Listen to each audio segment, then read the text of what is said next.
Touche, Shohei. All right, let's deep dive into my entry task today where I asked a line goes through these 2 points. Can you write an equation in each one of the forms? Slope-intercept form and point-slope form. These are 2 forms that we use to write linear equations, linear functions out of. The reason I'm asking this question today is we're just now starting with point-slope form. I need my students to differentiate between the 2 forms, why we have different forms, and make sure they know how to take information when provided enough to give each one of these. So, the good news about these forms is that the titles or the names of them are very helpful. Slope-intercept means we need a slope and a y-intercept. So we know exactly what 2 things we need in order to write the form out. Point-slope means we need a point and the slope. Okay, so difference here is this intercept is a very specific point, B. Point-slope, we can use any point on the line. It doesn't have to be the one that falls on the y-axis. Okay, so let's break this down. We've got 2 coordinates, 5, 3, and 0, 8. The fact that that x is a 0 here, extremely helpful because what they're giving us is the y-intercept. Anytime x is 0, right? If x is 3, we're over here. If x is 2, we're there. If x is 1, we're there. But when x is 0, we're on the y-axis. So they're giving us the y-intercept of 0, 8. So right away, I know my y-intercept needs to go where b is, so I'm just going to write my equation. I'm going to say y equals, we're going to have something attached to x, and that something has to be my m, which is my slope.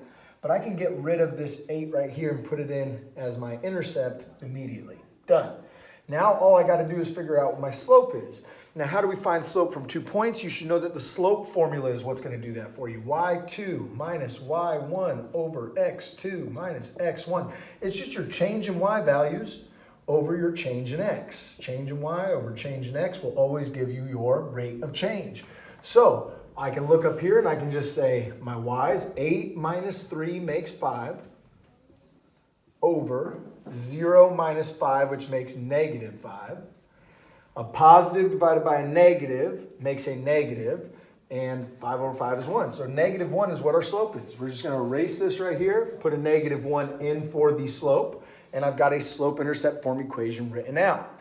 Now, if I go to put a point-slope form equation in, remember I need a point and a slope. The good news is I've already found my slope, negative 1. So I can start by putting a negative 1 in for m. I like to tell my students to write it down with empty spaces. Y minus something equals, we now know the slope is negative 1.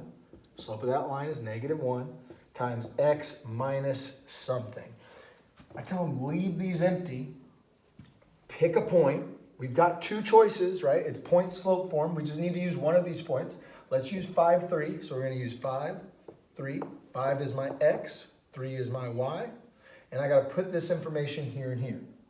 Well, if y1 goes right there, that's my y coordinate, 3. So y minus whatever value y1 is, 3. 5 is my x coordinate. It's going to go right here, x minus 5. I've got 2 equations that look nothing alike, right? They look nothing alike. Well, that's because they're in different forms. But if I were to convert this point-slope form equation into slope-intercept, if I were to make it look like this, I'm willing to bet it's going to come out exactly like that. Let's find out, shall we? Negative 1 times x, negative 1x. Negative 1 times a negative 5. Ooh, a negative times a negative makes a positive. I got to get y by itself. Isolate the y. Get rid of this minus 3. Inverse operate, plus 3. Gets rid of it. Plus 3.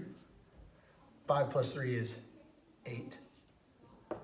Negative 1x comes down. Equals y. By golly, that's the exact same equation as we see up here. We know we've done it right, and we are now able to write both equations in slope-intercept as well as point-slope form. Study hard and good luck on your upcoming test. You got this.